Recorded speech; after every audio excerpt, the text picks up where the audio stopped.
Do you have to do anything when do you have to do anything different when carrying with a red dot? This is a red dot optic, and so let me just show you guys. So this is a red dot optic right here. This is a Trigicon. I'm showing the guys out there on YouTube as well. So this is a Trigicon. This is a Trigicon RMR, and so the red dot basically allows you to come up to your sight a lot faster. You see the red dot right there? It's on red, man. Let me see if I can get it, because it's kind of tricky.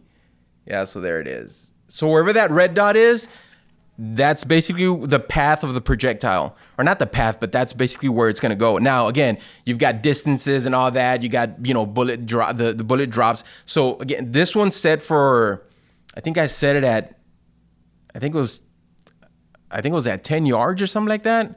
And so, it's pretty much spot on, and that's what a red dot is. So it allows you to come up to your sight or to your target a lot quicker. Just a quicker target acquisition, but you have to train with it. It's kind of funky when you go up and you're so used to trying to align your front sight with your rear sight, and then you go to the red dot. So it's a little funky, but once you train with it, it's actually pretty good. Now, I'm not an expert in red dot sights. I like mine. I'm good with it. There's pros, there's cons. I know Abner Miranda has a video on red dot sights, and something to think about if you're going to be running red dot sights. So there's pros and cons. Obviously, that's the way it is with everything. I mean, there's pros and cons to tall suppressor sights. There's pros and cons to night sights. There's pros and cons to all these types of different sights out there. So there's fiber optic sights. There's pros and cons to that. Obviously, in the dark, you're not going to see them.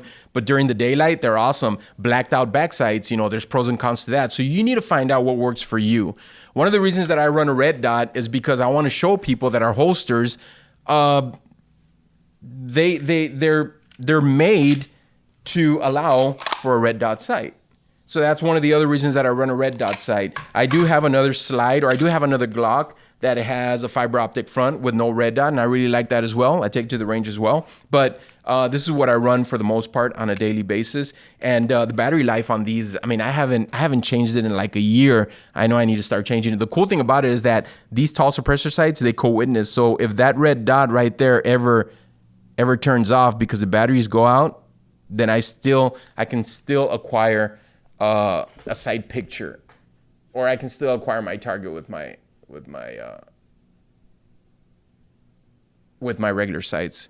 So, or with my tall suppressor sights. So there it is. That's a red dot.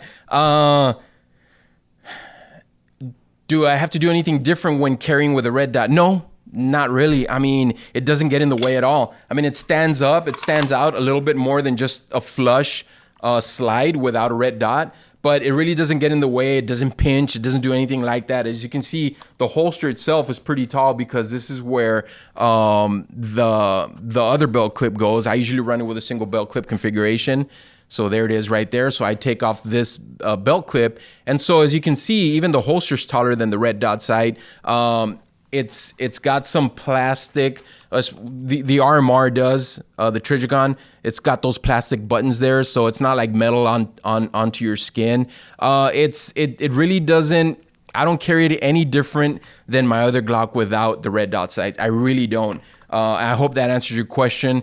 But it's basically, it is what it is. Is there a difference when you're coming up onto your target? Again, if you train with it and if you practice, no. It just becomes second nature. And running a red dot, you kind of have to get used to it. But once you get used to it, it's pretty cool. But again, will it work for you? Yeah, maybe it won't. It just depends. A lot of people talk about the pros and cons on it. Again, I'm not an expert on it. It works for me. That's all I know. So that's why I run it. But again, you need to go out there and you need to try it out. Again, if you have a buddy that has one, take them out to the range, buy them, a case around 50 rounds, 9mm. What are they? 12 bucks? I don't even know. 13, 14 bucks, whatever it is. And it's worth it, man, because these red dots, these optics are not cheap. They're expensive. The RMR from Trigicon, they can run anywhere from $300 to $600, just depending on what you get. And then there's other really good stuff out there. I know Well, there's other companies out there that make good red dot sights. I know Loophole makes theirs as well. So I think the Delta Point, and so nothing changes when I carry with a red dot. Really, nothing really changes. Again, I carry it the same way I would carry it without my red dot. So there you go, man. Good question. Really good question.